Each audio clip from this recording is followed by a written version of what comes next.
मन की बात का आज 111वां संस्करण। सीएम पुष्कर सिंह धामी ने सुना प्रधानमंत्री की मन की बात। भारत ने जीता T20 वर्ल्ड कप का खिताब। सीएम पुष्कर सिंह धामी ने किया ट्वीट। सीएम धामी ने लिखा, जीतेगा भारत, जीतेंगे हम।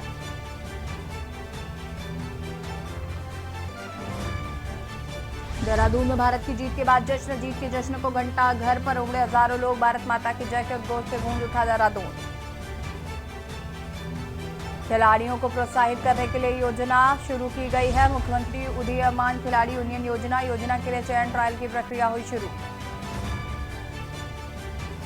ऋषिकेश में रिवर राफ्टिंग का आज आखिरी दिन। अब 2 महीने तक बंद रहेगा रोमांचकर सिलसिला। 1 सितंबर से गंगा में दोबारा राफ्टिंग की जाएगी शुरू।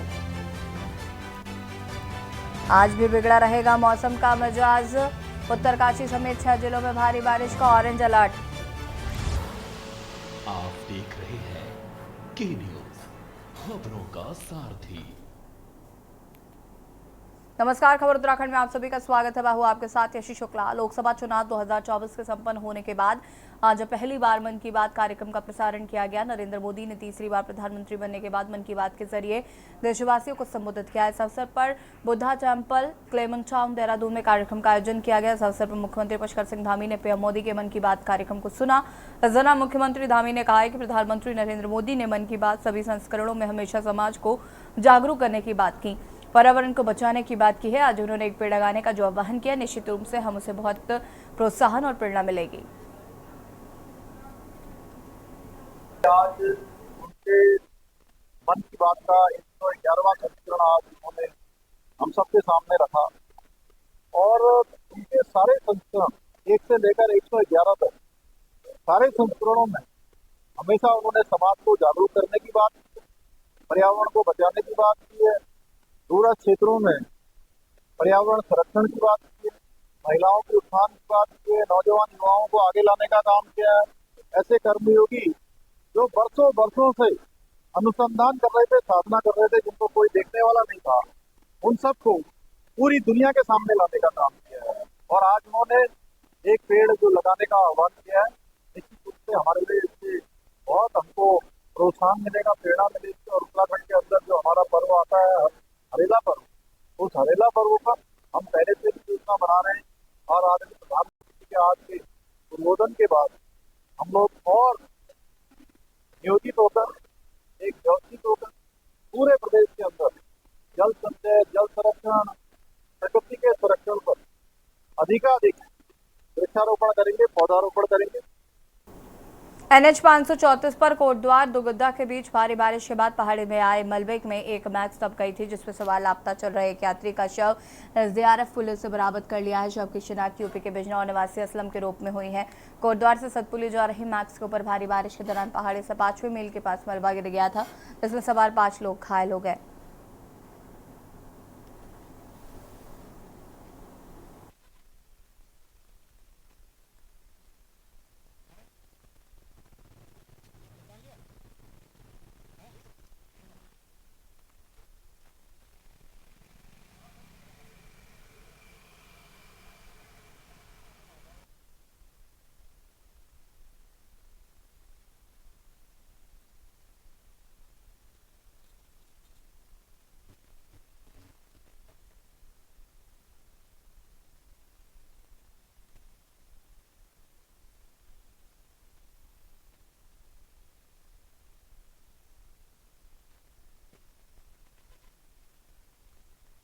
की सूचना हमें मिली थी कि 8 आदमी थे मैक्स में, मलबे के नीचे दब गए थे और वाहन जो था नीचे खाई में पहुंच गया था।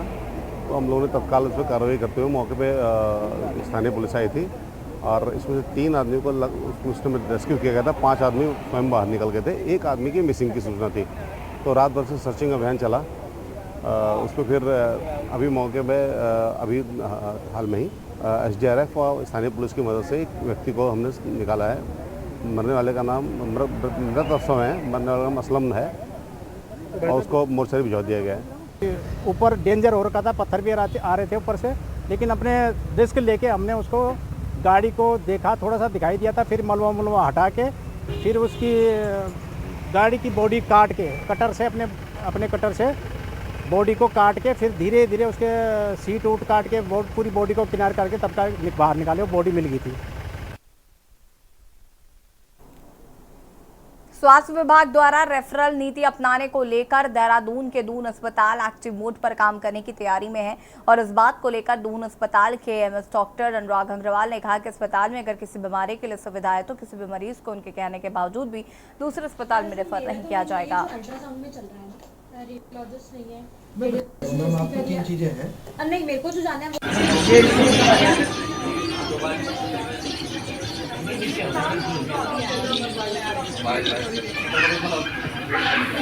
देखिए, उसमें जो रेफरल नीति है इसके अंतर्गत एक तो मरीज को अनड्यू रेफ़र नहीं किया जा सकता।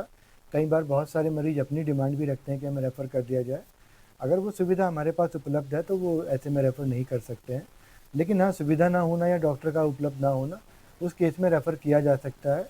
ऐसे में जहाँ रेफ़र किया जा रहा है अगर वो उसी एरिया का अस्पताल है तो फिर ऐसे में एक समन्वय बनाकर ही कि वहाँ बेड और डॉक्टर्स अवेलेबल हैं तभी वो रेफ़र किया जाएगा और हमेशा सीनियर डॉक्टर कंसल्टेंट के साइन के साथ ही रेफ़र किया जाएगा। टी वर्ल्ड कप में भारत की शानदार जीत होने पर रुड़की में देर रात तक युवाओं ने जश्न मनाया है। रुड़की के सिविल लाइंस में युवा व क्रिकेट प्रेमी हाथों में तिरंगा झंडा लेकर सड़कों पर उतरे और जमकर आतिशबाजी कर टीम इंडिया की जीत का जश्न मनाया। युवाओं की टोली ने घर घर मिठाइयां बांटी और ढोल की थाप पर जमकर नाचे, साथ ही आतिशबाजी कर खुशी का इजहार किया।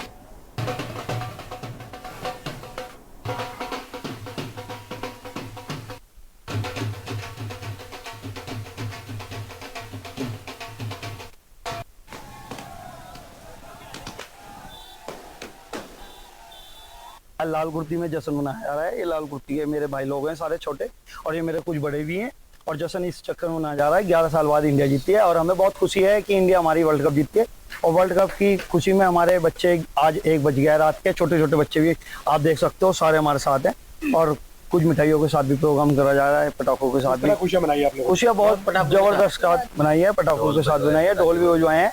बाकी हमें बहुत अच्छा लग रहा है। 11 साल बाद हमने मिठाई भी बांटी है और इंडिया जीतती है। इससे इनफैक्ट ये जो जश्न हम मना रहे थे, भारत जो आज जीता है वर्ल्ड कप 11 साल बाद, उसके उपलक्ष्य में ये सब हम लोग सेलिब्रेशन कर रहे थे।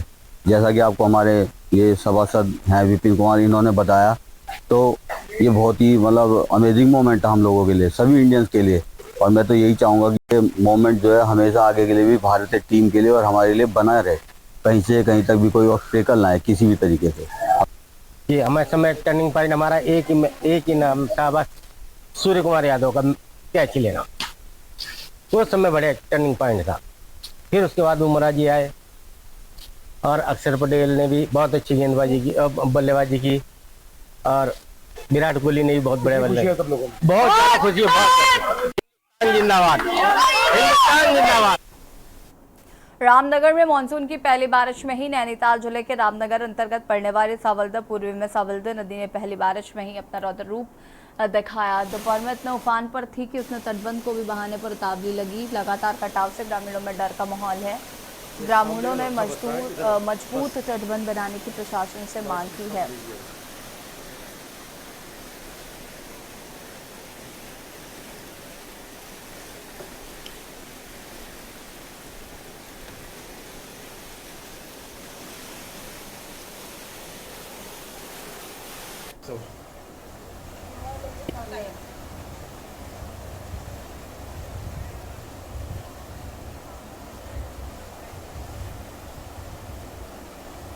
पर इसमें रहते हैं हम यहाँ पे, डर डर के रह रहे हैं। रात को भी सो नहीं पा रहे हैं, रात को भी हम परेशानी हो जा रहे हैं। बच्चे हमारे सब बाहर हैं, घर में नहीं है। हम बुजुर्ग लोग हैं, छोटे छोटे बच्चे हैं, सभी को परेशानी हो रही है यहाँ पे। और पर के साल भी ऐसी हुआ, किसी ने सुनाई नहीं किया। अब के साल भी अभी आया है, ऊपर चढ़ गया बारिश सारा, क्या कर सकते हैं। और हमें और क्या चाहिए, इतना ही चाहिए इसका रुकावट हो।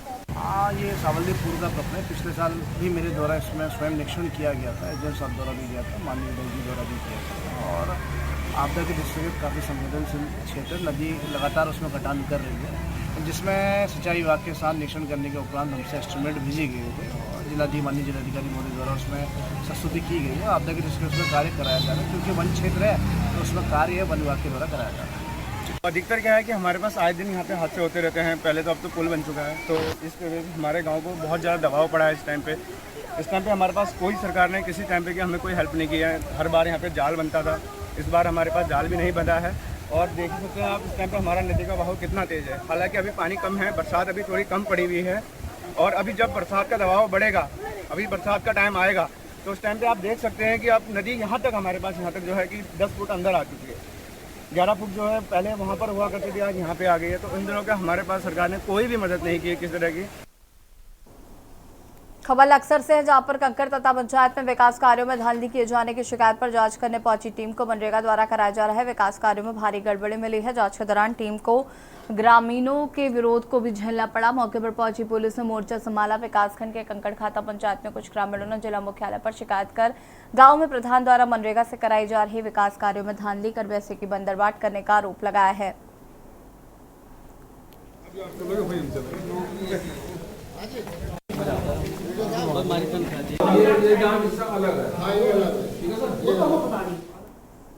खबर पौड़ी से, जहां पर NH 58 पर बागवान ड्यूटी पर नियुक्त होमगार्ड पूर्ण सिंह ने सूचना दी कि बागवान के पास 2 वाहनों का एक्सीडेंट हुआ, जिसमें काफी लोग घायल हुए हैं। सूचना पर थानाध्यक्ष देवप्रयाग फोर्स बागवान घटनास्थल पर पहुंचा। यहां पर चौकी बागवान का फोर्स मौजूद है। शेष घायलों का उपचार किया जा रहा है। दोनों वाहनों में 19 लोग सवार थे, जिनमें एक वाहन में जम्मू कश्मीर के मजदूर थे जो सोनप्रयाग जा रहे थे, मां डंडा कंडी कार्य करते हैं, तथा दूसरे जो वाहन में अलग अलग जगह की सवारी थी, जिनमें कुछ लोग दर्शन करके आ रहे थे।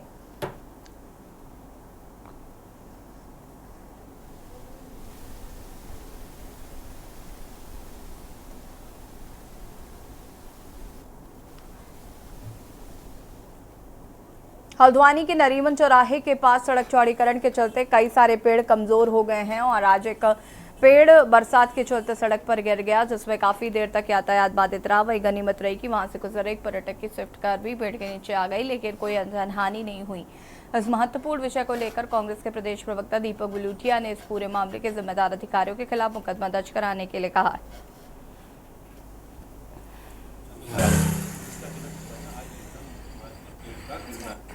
अधिकारियों अव्यवस्था से गुजर रहा है। सड़क विस्तारीकरण की इस प्रक्रिया में कई अन्य प्रशासन द्वारा काटे जाने तथा इस कार्य के लिए उनके द्वारा जमीन को खोदकर बड़े बड़े गड्ढे कर दिए गए। प्रशासन करने के लिए राजधानी देहरादून के वन मुख्यालय में विशेष कार्यशाला यानी कि वर्कशॉप का आयोजन किया गया और यहां पर कई समूहों ने बढ़ चढ़कर हिस्सा लिया है। इस बात पर उत्तराखंड वन विभाग के डॉक्टर धनंजय मोहन ने कहा है कि कार्यशाला का मुख्य उद्देश्य कार्बन के उत्पादन को कम करना है, जो कि प्राकृतिक रूप से वन प्रबंधन और कृषि प्रबंधन से हो सकता है।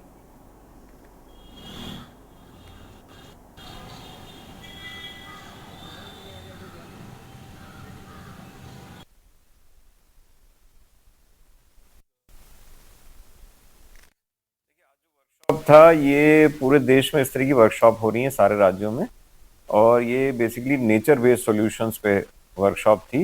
बेसिकली इसका पर्पस ये है कि जो हमें जो कार्बन उत्सर्जन है उसको कम करने की तरफ जो कदम है, उसमें से कुछ कदम हैं जो कि प्रकृति आधारित हैं। जैसे एक तो होता है कि हम अपना आपका फॉसिल फ्यूल यानी कि पेट्रोल डीजल की खपत कम करें, लेकिन कुछ होते हैं कि हमारी प्रकृति के प्रबंधन में, चाहे वनों का प्रबंधन हो, इवन एग्रीकल्चर का प्रबंधन हो, उसमें कुछ ऐसी मूलभूत चीजें लाएं जिससे कि कार्बन उत्सर्जन को रोकने में वो मददगारी हो। कैबिनेट मंत्री डॉक्टर प्रेमचंद अग्रवाल ने मुख्यमंत्री पुष्कर सिंह धामी से मुलाकात की। इस दौरान उन्होंने राज्य की विभिन्न विकास परक योजनाओं को लेकर दिल्ली में पीएम मोदी के साथ विभिन्न केंद्रीय मंत्रियों से मुलाकात करने पर मुख्यमंत्री का अभिनंदन किया। उन्होंने कहा कि मुख्यमंत्री धामी राज्य के विकास को लेकर लगातार कार्य कर रहे हैं। उनकी प्रधानमंत्री और कई केंद्रीय मंत्रियों से मुलाकात राज्य के विकास में मील का पत्थर साबित होगी।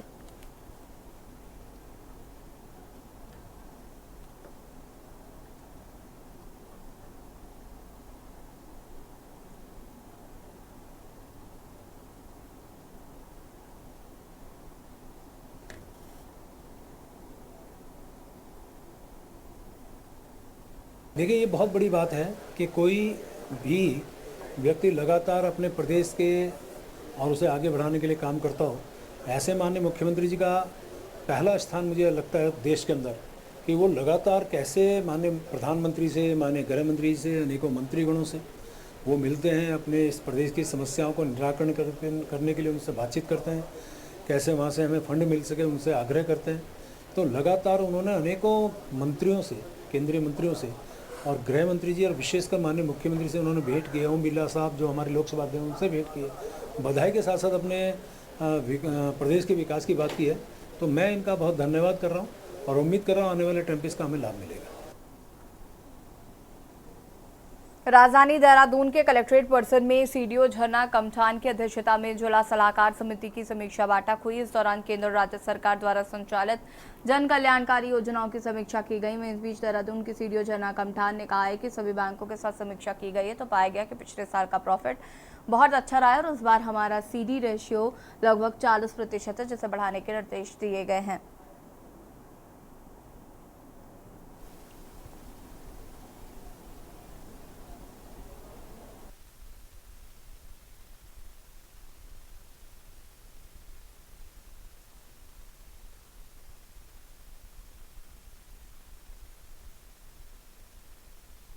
बैंक्स के साथ में समीक्षा की गई तो ये पाया गया कि हमारा जो लास्ट ईयर प्रॉफिट है काफ़ी अच्छा रहा है, जो टारगेट्स थे वो अचीव हो गए हैं हमारे। और इसके अलावा बैंक्स को CD रेशो इंक्रीज करने पर इस विशेष जोर देने के निर्देश दिए गए। जैसे हमारा CD रेशो 40% के आसपास है तो इसको 40% से ऊपर ले जाने के निर्देश दिए गए। इसके अलावा बैंक्स को रिकवरी बढ़ाने के लिए NPA पे विशेष जोर देने के लिए भी बताया गया। साथ में जो हमारे स्वरोजगार परक विभाग हैं, जो बैंक से रिलेटेड स्कीम्स हैं, उसमें भी टारगेट अचीव करने के लिए बताया गया। गत वित्तीय वर्ष में हमने अधिकांश विभागों में जो टारगेट्स हमें दिए गए थे वो अचीव करे हैं। तो इस वित्तीय वर्ष के भी अब लगभग सभी टारगेट्स हमारे पास आ चुके हैं। तो सभी विभागों को बैंक्स के साथ में बेहतर समन्वय स्थापित करके समय पर अपने टारगेट्स अचीव करने के लिए निर्देश दिए गए हैं। बैंक्स के साथ में समीक्षा की गई तो ये पाया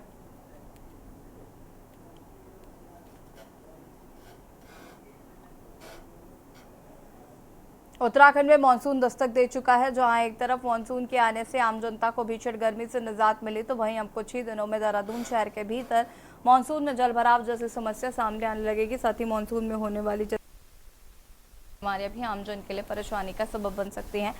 इसी को ध्यान में रखते हुए नगर निगम अपनी तैयारियों में जुट चुका है। नदी नालियों की सफाई से लेकर पेस्टिसाइड और फॉगिंग अभियान के जरिए निगम इन घातक बीमारियों को रोकने की जद्दोजहद में जुटा है।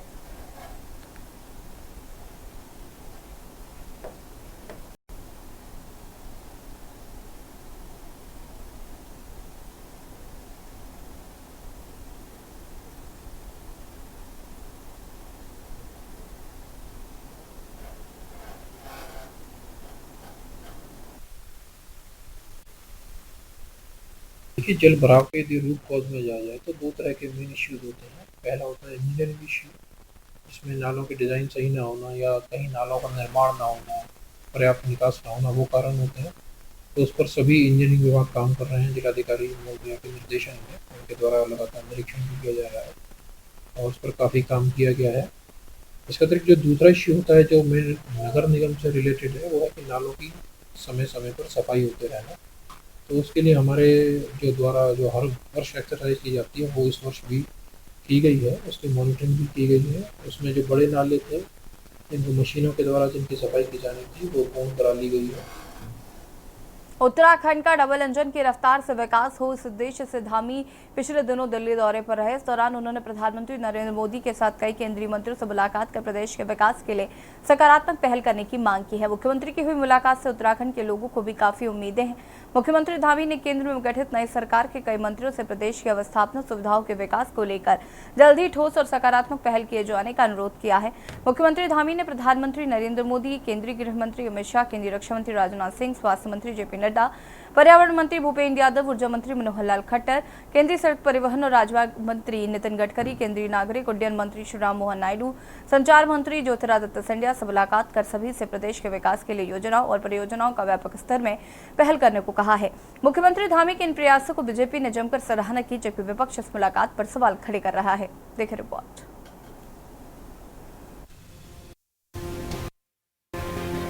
उत्तराखंड की जनता को डबल इंजन की रफ्तार से विकास का दृश्य दिखाने के उद्देश्य से मुख्यमंत्री धामी ने प्रधानमंत्री नरेंद्र मोदी समेत कई मंत्रियों से दिल्ली में मुलाकात की है। सीएम धामी ने प्रधानमंत्री से विभिन्न विकास के मुद्दों पर चर्चा की। सीएम धामी ने पीएम मोदी से राज्य की 24 प्रस्तावित जल विद्युत परियोजनाओं पर पुनर्समीक्षा करने का अनुरोध किया है। इसके साथ ही मानसघर मंदिर माला मिशन के लिए 1000 करोड़ रुपए की सहायता दिए जाने, प्रदेश में प्रस्तावित 3 टनल परियोजनाओं की स्वीकृति दिए जाने, वन भूमि हस्तांतरण को व्यवहारिक बनाए जाने का अनुरोध भी किया है। इसके अलावा राज्य की रोड कनेक्टिविटी को बेहतर बनाने, संचार सुविधा को और बेहतर बनाने के साथ ही तमाम अवस्थापना सुविधाओं में सुधार के लिए केंद्र से सहयोग मांगा है। भाजपा ने उम्मीद जताई है कि राज्य के विकास में इस मुलाकात से कई लाभ मिलेंगे। प्रदेश के विषय हैं और सेंटर से बहुत अच्छी सहायता हमको रहती है, सहयोग रहता है। अभी नई सरकार बनी है तो माननीय मुख्यमंत्री जी सारे विषयों को लेकर एक बार नए सिरे से सभी मंत्रियों को मिल रहे हैं, अपने प्रधानमंत्री जी को मिल रहे हैं। तो निश्चित तौर पर उत्तराखंड के हित में है। जितना ज़्यादा हमारा कम्युनिकेशन बना रहेगा केंद्र सरकार से, उतना अधिक लाभ प्रदेश को मिल पाएगा और उसी क्रम में मुख्यमंत्री अपने काम में लगे हुए हैं। वहीं एक ओर जहां भाजपा मुख्यमंत्री की इस मुलाकात को काफी सराहनीय बता रही है, तो वहीं दूसरी ओर विपक्षी दल केंद्र सरकार पर राज्य की उपेक्षा का आरोप लगा रहे हैं। विपक्ष को इस मुलाकात से कोई खास उम्मीद नहीं है। निश्चित रूप से बार बार केंद्रीय नेताओं से मिल रहे हैं, उनसे राज्य के लिए आर्थिक सहायता की बात कर रहे हैं, चाहे बिजली के क्षेत्र में हो, चाहे जल विद्युत परियोजनाओं के बारे में हो, चाहे आपके यातायात के बारे में हो, सड़कों के रखरखाव की बात हो, लेकिन उसका हासिल कुछ नहीं होता है। मुख्यमंत्री को हर हमेशा केंद्रीय नेतृत्व इनका बैरंग वापस भेजता है, निराशाजनक स्थिति में वापस भेजता है, खाली हाथ वापस भेजता है। मुख्यमंत्री जी अगर इस प्रदेश के विकास के लिए कहीं भी जाते हैं तो उसका स्वागत है। वो किसी भी मंत्री से मिलते हैं, प्रभावशाली व्यक्ति से मिलते हैं, बिजनेसमैन से मिलते हैं, और अगर उससे इस प्रदेश का विकास होता है तो उसका उत्तराखंड क्रांति में स्वागत करता है। लेकिन आप ये बताइए कि उसका जो रिजल्ट है वो क्या निकल रहा है। 2022 में जब पुनः भारतीय जनता पार्टी इस प्रदेश में जीत के आई थी तो डबल इंजन बोल के आई थी। यदि वो डबल इंजन इस प्रदेश के विकास को आगे बढ़ाने में सक्षम नहीं हो पा रहा या सक्षम होने में असमर्थ है, तो आप बताइए मुख्यमंत्री के जाने का क्या औचित्य है। कुल मिलाकर एक और जहां मुख्यमंत्री पुष्कर सिंह धामी केंद्र सरकार से राज्य को आर्थिक मदद दिए जाने के साथ ही जल विद्युत परियोजनाओं को शुरू करने की तैयारियों में जुट गए हैं, तो वहीं दूसरी ओर माना जा रहा है कि राज्य में अब और तेज गति से विकास कार्य होंगे। निश्चित ही मुख्यमंत्री की मांग केंद्र ने मानी तो राज्य का विकास और तेज गति से हो पाएगा। Uttarakhand desk report. और खबर उत्तराखंड में फिलहाल इतना ही। देखते रहिए के न्यूज़ इंडिया। नमस्कार।